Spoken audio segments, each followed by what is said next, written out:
Hello, everyone, and welcome back to another episode of Franchise Your Success with our awesome coach in franchises, Dan Olsen. How are you doing, Dan? Well, it's a wonderful day. It's always a wonderful day when you get a chance to talk about people's success. And that's one of my passions, is to be able to see people succeed in their own business.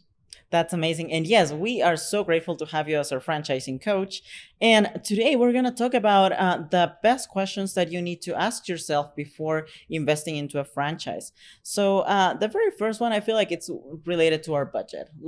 We have to take into consideration our budget before investing into a franchise. Yes, that is number one on the list for sure, because you want to look at someone's financial abilities. And of course, when we're talking to people about franchises and how they can benefit from them, we don't typically come right out and say, hey, can you afford this or not? If you can't afford it, we'll see you. We don't want to talk to you. That's not how we do it. We want to make sure we cover all the bases and see what's viable for them. But that is certainly a question on our list, is if you were to qualify, the question I usually ask, if you were to qualify for this franchise, is how would you fund your franchise? And they've probably thought about that before. And a lot of times I'll get back, if they don't quite have the funds, they'll say, well, I've got an investor, or I've got a friend, or I got a family member that's going to help me do that. And so fair enough, we'll trust them on that. Sometimes that doesn't work out the best way we like to, but usually what we talk about during the first question and answer period with that potential candidate is, what is the investment like? And as we've covered already in some of our podcasts, for a single unit, you need that 60 to 70,000 liquid. And typically, if it's a $200,000 total cost to startup cost franchise, usually you'll need that 25 to 30% down. And then the rest of it can be usually financed somewhere, or lease some of the equipment, or whatever combination it needs to have happen to get into the franchise. So there needs to be that initial access to some cash. And sometimes that could be in the form of a HELOC or whatever, but or a loan on your home. But usually we like to see that free and clear, so we don't have a lot of debt on the franchise. So that's the first thing we consider, and we ask them that question. Of course, with a master franchise for the whole territory, it's a little bit more than that. It's closer to $150,000 and up that they'd need to have access to own that whole territory. And a lot of times that's a little bit steep for people. And so we think about how we can help them get their funding. And that's some of the service that we offer, is how to come up with that and how to understand that. But here's the two biggest questions I like to ask. Number one is, if you were awarded this franchise, how soon would you need to generate income? And if they say, oh, I need to generate income next week, or I need to generate income next month, then I simply explain to them, usually this is not that quick. Any business you're going to start up, it takes some time to build. So we would further question them as, where is their current income coming from? And sometimes, they've sold a business, or they're semi-retired, or they've done some great things with their money. And so they don't need to necessarily work. So they're going to be able to, they're able to get by with, if they ever have a job, for example, and they're buying this semi-absentee owned business, then they're able to support themselves while they're building the business. So that's a real important question about budgeting. And then the second piece of that is, okay, here's how much it costs. How do you see funding this for yourself? And they may say, well, I'm a little bit short here, a little bit short there. What we don't want to do, and I remember a guy, bless his heart, he was amazing. He loved the master franchise that we were offering him. And he said, I want to buy this whole thing. I want to buy all of Texas. I want to buy all of Houston and all of Dallas. I want that. And so, okay, we worked with him. And he said, and we talked about coming up with the money, and he was able to come up with the money to get that. But little did we know, this man sold cars, some of his existing assets. He'd got loans on his home. He came every which way he could figure out to come, because he really wanted this franchise. Had we known that was his last dollar, we never would have granted that, because the last thing we want is to harm anyone financially. So we'll want to dive into a little bit deeper how to do that. Now, fortunately, this man succeeded in a big way. And within about 5 years, his 2 master franchises were producing about $68 million per year in sales. And I can document that and show that. So I'm not giving out an earnings claim. I'm not saying you're going to do the same thing. I'm not saying that at all. I'm just saying this is the example of this man that was able to do that. So fortunately that turned out, but we want to be really careful when we talk about how much money, because we'd never want to harm any family's financial situation. But obviously there's lots of people doing it, a lot of people succeeding, so it works. And so that's the direction we want to go, is in the positive direction that we can do this, we can help you figure it out, and we often do. That's right. And I would say, just to add up to your ideas, is that invest within your means, within you comfortably and also lawfully can invest. And also, if you don't have the resources as of now, that's okay, because we can always come up with creative ways for you to have those resources to invest on a franchise. Now, another question that we should ask also before investing into a franchise, I feel like it's, do your research, because there's so many different types of franchises. Like, for example, you could be investing into a sandwich place here, but like if you look at the system of another sandwich place, they're totally different. That's exactly right.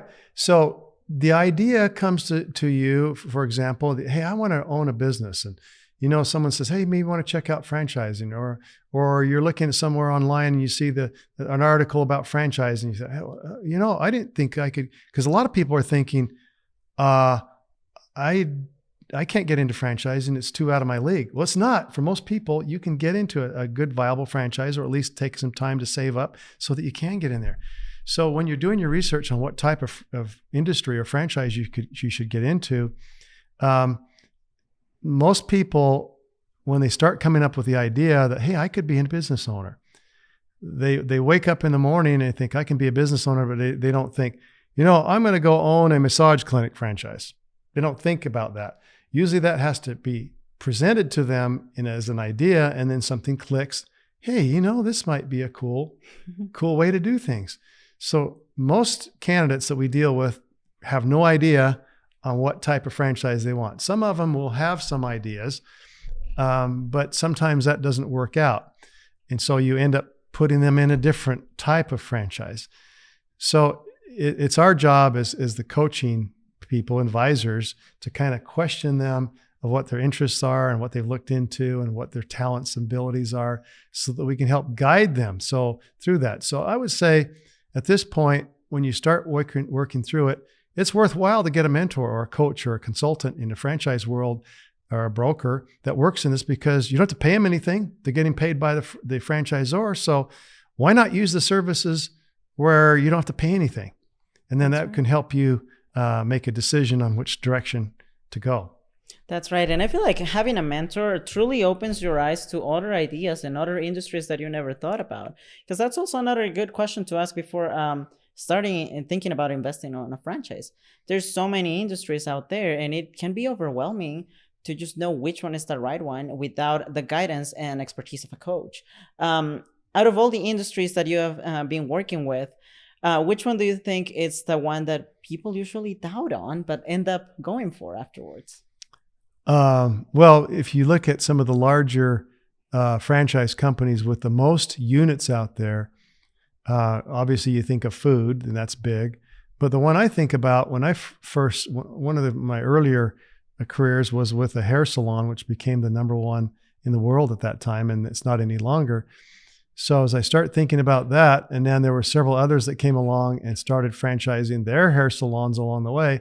Now there's thousands and thousands and thousands of locations out there. But like I mentioned earlier, hardly anybody, because most of those franchisees that bought those were not hair salon owners. They were not stylists. They had no idea about the business. Most of them did not wake up in the morning saying, I want a hair salon franchise. So we had to coach them along the way. When you look at the investment compared to the ROI and the semi-absentee ownership of the business and how you can multiply it and get several locations, that appealed to a lot of people. And that's why you see thousands and thousands and thousands of hair salon franchises out there. That's right. And that also brings us to our next question, which is that you need to know which role you truly want to play as an owner in a franchise. You mentioned the semi-absentee role. Which other roles can a person have when owning a franchise? Okay, there's several roles. Of course, we talked about before whether you get into a single unit or master franchise. So you kind of need to know which level, the 4 levels: single unit, multiple unit, area development, or master franchise, which is also called the area representative. But within those, there are kind of 3 separate areas that you need to think about. And when people think about acquiring a franchise, they think about, oh, if I get in a franchise, I'm going to have to be there full time and manage this thing as a manager. So I'm really buying myself a job. Even though it's a business, I'm buying myself a job, and I've got to work in there day to day, 8, 10 hours a day, every day. And that's what I got to do. And if you do that, that's great. You'll earn typically more money because you don't have to pay the manager that you'd normally pay. You put that in your pocket plus the profits. So you can get more out of it that way and still be in your own business. But most people are looking for an investment. So that would go to the second way, and that's what we call semi-absentee owned. That's where you have the manager running that operation for you, and they're properly trained, you're properly trained, so you can kind of oversee them. They report back to you as the manager, and you're managing the manager. And you're performing functions like, doing some of the marketing, figuring out where to place the ads. You might be hiring some people, and you might be doing a little bit of HR duties. And you might just be in the location to help out once in a while. So the semi-absentee owner usually is there 5, 6, 7, 8, 10 hours a week. And that allows you to have another life and to grow, and something very special while getting very good leveraged on your time. The third way is absentee owned. And there's very few of those, especially in the start. Once you get them started and up and running, I've seen plenty of people be able to back off and just have an absentee owner, or almost all passive type income, because they have people running that for them. I would still also pay some attention to that business and not just let it ride without me, because I want to know what's going on and understand it. So you got to pay some attention to your franchise, even though it's more of a passive investment. That's right. And I feel like with a franchise, the cool thing is that it does give you the opportunity to either be the working bee that you want to be, which is like staying there as many hours as you would like to do, or just being able to enjoy a little bit more time maybe with your family by having a totally absentee. But that's a good thing about franchising also, that it allows you to step into all of those levels as you grow your business. So personally speaking, for you, which of the roles as an owner of a franchise is the one that you mostly prefer, and why? So the one that I prefer, when you look at the 4 different levels of franchising, single unit, multiple, area development, or master franchise. Currently, I'm in the role of a single unit owner. I own a single unit of a franchise, and it's doing well, and I'm excited about it. And I get to step in there once in a while, and I see my manager, he's doing awesome, and seeing him grow. And actually, the manager is my son-in-law. Oh, and so it's cool. It's a privilege to be able to see him grow, because he doubted himself as he jumped in there. He says, "Oh, I've never done anything like this. I'm not sure whether I can do it or not." I was able to instill the confidence in him, maybe coach him along the way that yes, he could do it. He has that leadership ability. He has the ability to do this. I could see that inside of him. And he did. He took the ball and he ran with it. And fortunately, he's a good communicator. So if there's any situation he rises, he'll text me. And so I'll get maybe 1 text a day, and it's not that big a deal. And I can answer it in 2 minutes and answer his question, and boom, he's off and running again. So it's just pleasure to be there. But also I get to go in and once in a while, and I get to see the patients, and because this is a medical health related franchise that I have a single unit for. And I get to see some of the most wonderful people come in that have been struggling with their health. And I get to see over a period of time results and see them change their lives. Even though I'm not there on a day-to-day basis, but I still get to see that periodically. And that's so rewarding. So that's a single unit. That's my role as a single unit. That's what I do. It doesn't take me more than a couple hours a week. The other level that I really like and have done for many years, and I've owned 10 master franchises now. I'm on number 11 and 12, and I'll probably get on my 13th and 14th at some point. And I've built those up, bought them and sold them. But now I'm back on track to own some of those master franchises. That's my role that I really like, because I'm helping to coach other franchisees and other business owners to success. And I'm doing that on a day-to-day basis. And I get texts from those people almost every day. And it's just an honor to be able to help them and support them and coach them. That's amazing. And it's so great that you get to see their progress, and like not only the progress for the clients in this case of your single unit franchise, but also the progress on the people that you're mentoring, the ones that are like as a master franchisee that you are. So tell us a little bit more about a time when you truly felt grateful for just being into franchising. Oh, wow. You know what? It's almost every day. I can't say every day, but almost every day I get up feeling grateful that I've had this experience, and I'm having this experience, because I just see so many people. It just seems to be growing so wonderfully well in all different aspects, as I got my hand in all these different things. I own a single unit. I have master franchises. I also help coach other individuals to help build their franchise companies. And I help other master franchisees and train them. So I've got all these different aspects. So one of the things about having fun in life is have that variance. So it's not just the same old thing every day, day to day. It's you have a little chance to change your routine, and that's what I have. And so every night before I go to bed, I get a chance to think about my schedule for the next day and things I've got to do, my checklist. And I just kind of ingrain that into my mind. This is what I get to do. And you start thinking of the mental image. It's really a lot about mindset. And so I don't start thinking in terms of, I got to get up and do this, or I have to do this tomorrow. All it is a simple change of verbiage. Say, I get to do this tomorrow. I get to get up in the morning and I get to meet with this person, or I get to go here, or I get to get on a plane and go consult with this company. If you start thinking of those terms, the gratefulness comes. And gratefulness, if you look at the science behind gratitude, I could cite all kinds of different studies on it, but when you have gratitude, it helps your health, it helps your emotions, it helps your entire well-being, it helps you to have that, it takes away that scarcity attitude that, I can't afford it, or I'm not good enough. If you have the feeling of gratitude that you're grateful, that turns things completely around physiologically in your body and in your mind and in your heart.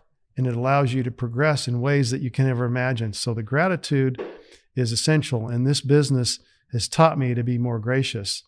And I hope that I can even be more gracious in the future, because it's those qualities that I've learned along the way in being in business that's helped me to be who I am today. And now, obviously, I'm not perfect, but I'm trying to be a better person all the time, and that the business has allowed me to do that. That's amazing. And we are super grateful for having your expertise into franchises. And since we are talking about like the questions that we should ask ourselves before investing into a franchise, if you were to begin from zero right now, or if you were to advise someone that is starting from the very beginning, what's the best advice that you could give them before getting into a franchise?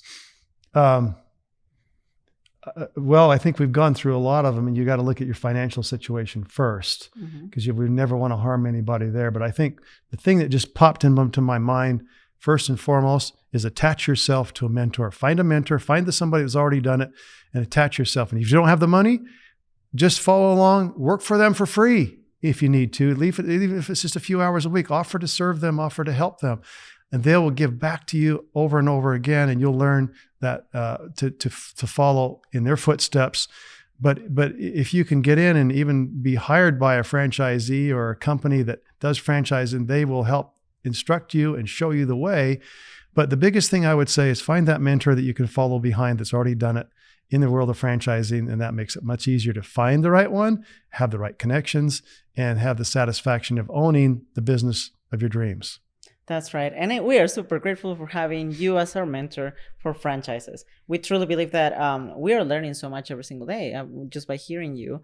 And it does give us the confidence that, yes, we can succeed into a franchise. We just need the right mentor. So thank you so much for being that mentor for us. It is always an honor, Marjorie. Thank you for having me.